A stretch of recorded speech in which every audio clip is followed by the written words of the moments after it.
Hi friends, this is your pal Scott Garibay, and today I want to talk about Dungeons & Dragons and Joan Didion. Alright, so if you don't know, Joan Didion was an American writer, and um, she specialized in themes of dislocation and social and political fragmentation. She was extremely powerful and successful author. Okay. All right. So I've been reading her work, and she said something powerful in 1979 in the beginning of the White Album, which was a collection of essays. She said, "We tell ourselves stories in order to live." And this was a pretty substantial statement. And what she was saying was that um, we, our physical bodies are fueled by food and water, right? But our spiritual selves and our intellectual selves and our emotional selves are fueled by narrative. And so I think Joan Didion was correct. I think we tell ourselves stories in order to live. Okay. Now, I don't think we need stories to have a physical life. We need stories to have an intellectual life, an emotional life, and a spiritual life. And if we don't have those narratives, if we're not telling ourselves, if we're not building narrative on our own, right, we will have an intellectual death, a emotional death, and a spiritual death.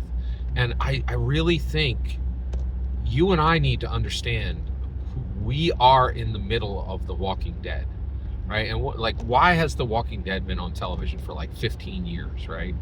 It's because I think people understand that in this world, you and I, we are among the walking dead, right? There are people who, feed their physical body and do, and hydrate their physical body, but they're intellectually, emotionally, and spiritually dead. So Joan Didion was right. We tell ourselves stories in order to live. I'm going to catapult from her work and take it further. And this is what Scott Garibay says. We tell ourselves Dungeons and Dragons stories in order to believe. So, but to believe what? Well, I think first and foremost, to believe in ourselves. How would we do that? Why would we do that? Why would we believe in ourselves? Is there a reason to believe in ourselves? I believe Gary asked that question to every single person who sits down at the Dungeons and Dragons table. And, we talk about this social contract, but, like lesser commentators and lesser Dungeon Masters and lesser Dragon Masters have not understood what the actual social contract that Gary Gygax actually created was.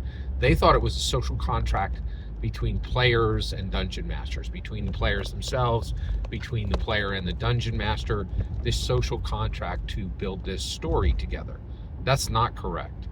The actual social contract that matters from Dungeons & Dragons is when, you sit down with the dungeon master and your fellow players and you take that tax form, right? The character sheet, and you begin to fill it out, right? You put down your name. It literally starts with your name and then the player character's name, right? And then before you get out of the first blocks, it is right at the top, it's near the center, right? It says, what is your alignment? Are you good? Are you neutral and evil? This is the actual social contract, right? And so Gary Gygax was saying, what are you?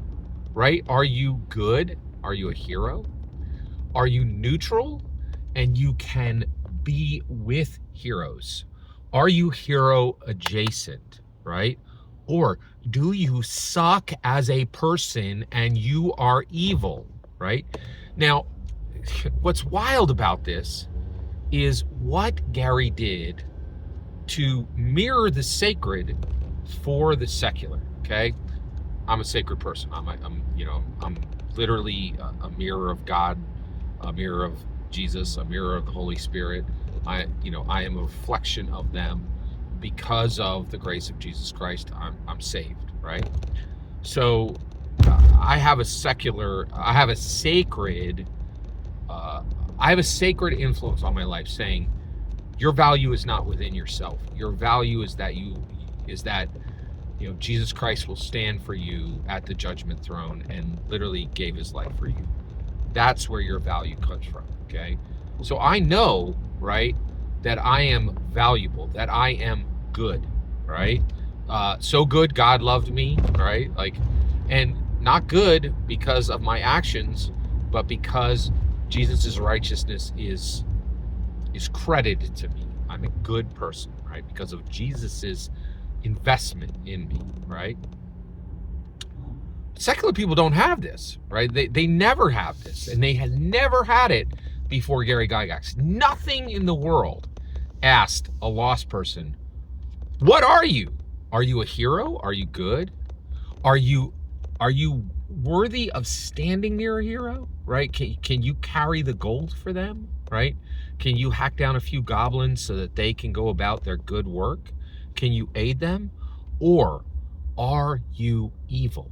Will the good come and hack you with their sword, and rightfully do so because you suck and you are evil? This is a fundamental, deep question, right? And Gary posed it. He said, are you good? Are you adjacent to good, neutral? Or are you worthy of the wrath of the heroes, right? Are you the monster, right? And it's such a deep question. And this is the point, right? If you stay, you say, I'm a hero, right? And the first thing you do is you write that on a piece of paper, and then you keep playing it, and you write it on your own heart, right? And you can believe in yourself that you are a hero, because at minimum, you're a hero on paper.